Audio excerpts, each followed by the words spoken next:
Hi అండి, అందరికీ నమస్కారం. ఓం శ్రీ మాత్రే నమః. ఓం శ్రీ గురుభ్యో నమః. ఈ నెల డిసెంబర్ 30వ తేదీన మంగళవారం నాడు ముక్కోటి ఏకాదశి వస్తుంది. దీన్ని వైకుంఠ ఏకాదశి అని కూడా అంటారు. ఈ ఒక్క ఏకాదశి నాడు విష్ణుమూర్తిని పూజిస్తే కోరుకున్న కోరికలన్నీ త్వరగా నెరవేరుతాయి అని నమ్మకం. అయితే దీన్ని వైకుంఠ ఏకాదశి అని అంటారు. ఈ ఒక్క ఏకాదశి నాడు విష్ణుమూర్తిని పూజిస్తే కోరుకున్న కోరికలు అన్నీ త్వరగా నెరవేరుతాయి అని నమ్మకం. ఈ ముక్కోటి ఏకాదశి నాడు వైకుంఠ లోకంలో ఉత్తర ద్వారాలు తెరుచుకుంటాయట.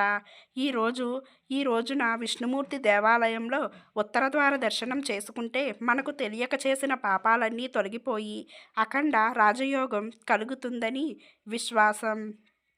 దేవతలు సంచరించే ఈ ముక్కోటి ఏకాదశి నాడు పొరపాటున కూడా కొన్ని తప్పులు చేయకూడదు. అలా చేస్తే ఈ సంవత్సరం అంతా లేనిపోని కష్టాలు ఎదురయ్యే అవకాశం ఉంటుందట. ఈ ముక్కోటి ఏకాదశి నాడు 3 కోట్ల మంది దేవతలు అందరూ భూమిపైకి వచ్చి భక్తులను ఆశీర్వదిస్తారని పురాణాల్లో పేర్కొనబడింది. కాబట్టి ఈ పవిత్రమైన వైకుంఠ ఏకాదశి నాడు పాటించాల్సిన నియమాలు, అలాగే పొరపాటున కూడా చేయకూడని తప్పులు ఏమిటో ముందుగానే మనం ఈ వీడియోలో తెలుసుకుందాం. వీడియోలోకి వెళ్ళే ముందు ఒక లైక్ చేసి మన ఛానల్ను సబ్స్క్రైబ్ చేసుకోవడం మాత్రం మర్చిపోకండి. అలాగే జై శ్రీరామ్ అని ఒక చిన్న కామెంట్ సెక్షన్లో కామెంట్ చేయండి. దేవతలు సంచరించే ఈ ముక్కోటి ఏకాదశి నాడు ప్రతి ఒక్కరూ ఉదయాన్నే నిద్రలేచి తప్పనిసరిగా తలస్నానం చేయాలి. నీటిలో కొద్దిగా పసుపు కలిపి తలస్నానం చేస్తే జాతక దోషాలన్నీ తొలగిపోయి అదృష్టం కలిసి వస్తుందని నమ్మకం. అయితే ఈ ముక్కోటి ఏకాదశి నాడు పొరపాటున కూడా ఆలస్యంగా నిద్రలేవకూడదు. అలా చేస్తే కుటుంబం అంతా కష్టాలు ప్రారంభమవుతాయని పెద్దలు చెబుతారు. అలాగే ముక్కోటి ఏకాదశి రోజున ప్రతి ఒక్కరూ విష్ణుమూర్తికి ప్రీతికరమైన పసుపు రంగు వస్త్రాలను ధరించడం చాలా శుభకరం. ఇక తులసీ దళాలతో విష్ణుమూర్తిని పూజిస్తే అనంత కోటి పుణ్య ఫలితం లభిస్తుందని శాస్త్రాలు వివరిస్తున్నాయి. ఈ వైకుంఠ ఏకాదశి నాడు ఎవరైతే తులసీ దళాలతో వెంకటేశ్వర స్వామిని పూజిస్తారో అలాంటి వారికి విపరీతమైన ధనప్రాప్తి కలుగుతుందట. అప్పుల సమస్యలతో బాధపడేవారు ఈ వైకుంఠ ఏకాదశి నాడు తులసి మొక్కకు పచ్చిపాలు పోసి తులసి కోటకు ప్రదక్షిణాలు చేయాలి. ఇలా చేస్తే అప్పుల బాధలు క్రమక్రమంగా తొలగిపోతాయని నమ్మకం. అయితే ఈ వైకుంఠ ఏకాదశి రోజున పొరపాటున కూడా తులసీ దళాలను తెంపకూడదు. ఏకాదశి రోజున తులసి ఆకులు తెంపితే లక్ష్మీదేవి ఆగ్రహానికి గురి అవుతుందని పురాణాలు చెబుతున్నాయి. దాంతో ఇంట్లో అప్పుల బాధలు పెరిగే అవకాశం ఉందని విశ్వాసం. కాబట్టి ఏకాదశి పూజకు ఉపయోగపడే తులసీ దళాలను ముందు రోజే సిద్ధం చేసి పెట్టుకోవాలి. ఈ ముక్కోటి ఏకాదశి నాడు 3 కోట్ల ఏకాదశులతో సమానమని చెబుతారు. ఈ ఏకాదశి నాడు ఏమి చేయకపోయినా ప్రతి ఒక్కరూ విష్ణు దేవాలయానికి వెళ్ళి స్వామివారిని ఉత్తర ద్వార దర్శనం చేసుకుంటే అనేక శుభ ఫలితాలు కలుగుతాయి. సంవత్సరానికి ఒక్కసారి మాత్రమే ఉత్తర ద్వారాలు తెరుచుకుంటాయి. కాబట్టి ఇంతకీ అపూర్వమైన అవకాశాన్ని ఎవరూ వదులుకోకూడదు. ఈ ముక్కోటి ఏకాదశి నాడు పొరపాటున కూడా అన్నం తినకూడదని నియమం ఉంది. అందుకే ఈ రోజున ఉపవాసం ఉండాలని శాస్త్రాలు సూచిస్తున్నాయి. ఎందుకంటే ముక్కోటి ఏకాదశి రోజున ముర అనే రాక్షసుడు ధాన్యాల్లో నివసిస్తాడని పురాణ కథనం. అందువల్ల ఏకాదశి రోజున అన్నం తింటే పాపాలు శరీరంలోనికి ప్రవేశించి అనారోగ్య సమస్యలు కలుగుతాయని నమ్మకం. కాబట్టి ఈ వైకుంఠ ఏకాదశి నాడు సాత్విక ఆహారం మాత్రమే స్వీకరించాలి. ఏకాదశి రోజున చేసే తులసి పూజలకు రెట్టింపు పుణ్య ఫలితం లభిస్తుంది. అందులోనూ ఈ ముక్కోటి ఏకాదశి నాడు తులసిని పూజిస్తే ఇక మీ ఇల్లంతా కనకవర్షంతో అష్టైశ్వర్యాలతో నిండిపోతుంది.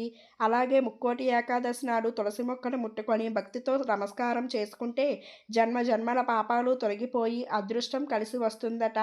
ఈ ముక్కోటి ఏకాదశి విష్ణుమూర్తి దేవాలయానికి వెళ్ళేవారు స్వామివారికి తులసిమాలను తీసుకువెళ్ళాలి. ఉత్తర ద్వార దర్శనం చేసుకొని స్వామివారికి తులసిమాలను సమర్పిస్తే స్వామివారికి అత్యంతగా సంతోషించి కోరిన వరాలను త్వరగా ప్రసాదిస్తాడని భక్తుల నమ్మకం. ఇక వెంకటేశ్వర స్వామికి అత్యంత ప్రీతికరమైన వాటిలో పచ్చకర్పూరం ఒకటి. కాబట్టి ఈ ముక్కోటి ఏకాదశి నాడు ఇంట్లో వెంకటేశ్వర స్వామిని భక్తితో పూజించాలి. స్వామివారికి కర్పూర హారతి సమర్పించి నమస్కారం చేసుకుంటే మీ కుటుంబంపై స్వామివారి చల్లని చూపు పడుతుందని నమ్మకం. అదేవిధంగా ఈ ముక్కోటి ఏకాదశి నాడు ప్రతి ఒక్కరూ ఇంట్లో పాలు పొంగించాలి. ఇంట్లో పాలు పొంగించితే అది లక్ష్మీదేవి రాకకు శుభసూచకమని పెద్దలు చెబుతారు. కాబట్టి ఈ వైకుంఠ ఏకాదశి నాడు మీ ఇంట్లో పాలు పొంగిస్తే అలాంటి ఇళ్లల్లోకి వెంటనే లక్ష్మీదేవి అడుగు పెడుతుందని విశ్వాసం. అలాగే ఈ ముక్కోటి ఏకాదశి నాడు ప్రతి ఒక్కరూ ఉపవాసం ఉండాలి. ఈ రోజున చేసే ఉపవాసాలకు కోటి జన్మల పుణ్య ఫలితం లభిస్తుందని శాస్త్రాలు వివరిస్తున్నాయి. ఇంటి గడపను లక్ష్మీ స్వరూపంగా భావిస్తారు. కాబట్టి ఈ వైకుంఠ ఏకాదశి నాడు ఇంటి గడపకు పసుపు రాసి కుంకుమ బొట్లు పెట్టి ఇంటి ముందు బియ్యం పిండితో ముగ్గులు వేయాలి. ఈ రోజున ఇంటి గడపలకు పసుపు రాయకపోతే లక్ష్మీదేవి అనుగ్రహం పూర్తిగా కలగదని నమ్మకం. అలాగే ఇంటి ముందు ముగ్గులు లేకపోతే ఇలాంటి ఇళ్లల్లో డబ్బు సమస్యలు పెరిగే అవకాశం ఉంటుందని పెద్దలు చెబుతారు. మనలో చాలామంది సాధారణ రోజుల్లో చాక్ పీస్తో ఇంటి ముందు ముగ్గు వేస్తుంటారు. కానీ ఈ ముక్కోటి ఏకాదశి నాడు మాత్రం తప్పనిసరిగా బియ్యం పిండితోనే ఇంటి ముందు ముగ్గు వేయాలి. అలాగే ఇంటి గుమ్మానికి మామిడి తోరణాలు కట్టాలి. ఇలా చేస్తే మీ ఇంటికి ఉన్న అష్టదరిద్రాలన్నీ తొలగిపోతాయని విశ్వాసం. ఇక లక్ష్మీ స్వరూపమైన స్త్రీలు ఈ ఏకాదశి నాడు పొరపాటును కూడా కంటతడి పెట్టకూడదు. దేవతలు సంచరించే ఈ పవిత్రమైన ఏకాదశి రోజున స్త్రీలు కంటపడి పెడితే ఇంట్లో కష్టాలు ప్రారంభమవుతాయని పెద్దల మాట. అలాగే పవిత్రమైన ముక్కోటి ఏకాదశి నాడు పొరపాటును కూడా మాంసాహారాన్ని సేవించకూడదు.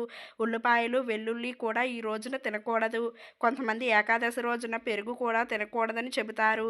అదేవిధంగా ఏకాదశి నాడు పప్పు ధాన్యాలు చిక్కుడు గింజలు వంటి పదార్థాలు కూడా తినకూడదని నియమం ఉంది. ఇక గోమాతలో ముక్కోటి దేవతలు నివసిస్తారని మన శాస్త్రాలు చెబుతున్నాయి. కాబట్టి ముక్కోటి ఏకాదశి నాడు గోవును పూజిస్తే ఎంతో శుభం. గోవుకు అరటిపండు తినిపించి భక్తితో నమస్కారాలు చేసుకుంటే కోరుకున్న కోరికలన్నీ ఖచ్చితంగా నెరవేరుతాయి అని నమ్మకం. ఇక తీవ్రమైన డబ్బు సమస్యలతో బాధపడేవారు ఈ ముక్కోటి ఏకాదశి నాడు విష్ణు దేవాలయంలో కూర్చొని విష్ణు సహస్రనామాలు చదవాలి. అలా చేస్తే నెల తిరగకముందే ఆర్థిక ఇబ్బందులన్నీ తొలగిపోయి అఖండ ధనప్రాప్తి కలుగుతుందని విశ్వాసం. అలాగే ఈ ముక్కోటి ఏకాదశి నాడు సాయంత్రం 6 గంటల తర్వాత తులసికోట ముందు 11 దీపాలు వెలిగించి పూజ చేస్తే మీ ఇంట్లో లక్ష్మీదేవి స్థిర నివాసం చేస్తుందని చెబుతారు. ఇక ఈ సంవత్సరం అంతా డబ్బు సమస్యలు లేకుండా భోగభాగ్యాలతో జీవిస్తారు అని నమ్మకం. ఎంతో పవిత్రమైన ఈ ముక్కోటి ఏకాదశి నాడు పగటిపూట నిద్రపోకూడదు.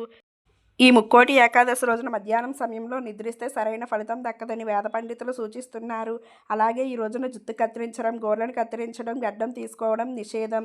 ఇక భార్యాభర్తలు తప్పనిసరిగా బ్రహ్మచర్యం పాటించాలి. అదేవిధంగా ఈ వైకుంఠ ఏకాదశి నాడు సాయంత్రం సమయంలో మన ఇంటి గుమ్మం ముందుకు లక్ష్మీనారాయణులు వస్తారని విశ్వాసం. కాబట్టి ఏకాదశి సాయంత్రం ఇంటి ముందు శుభ్రం చేసి అష్టదళ పద్మం ముగ్గు వేసి 2 దీపాలు వెలిగిస్తే లక్ష్మీనారాయణులు మీ ఇంట్లోకి అడుగుపెట్టి మీ కుటుంబానికి ఐశ్వర్యాన్ని ప్రసాదిస్తారని నమ్మకం. మన పురాణాల ప్రకారం రావి చెట్టులో త్రిమూర్తులు కొలువై ఉంటారు.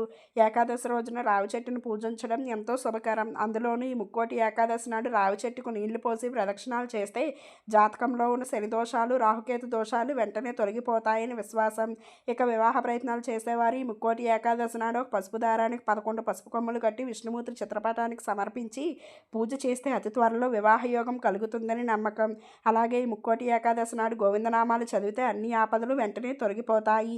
అదేవిధంగా ఓం నమో భగవతే వాసుదేవాయ అనే మంత్రాన్ని 108 సార్లు జపిస్తే ఎంతటి కష్టమైనా తీరిపోతుంది.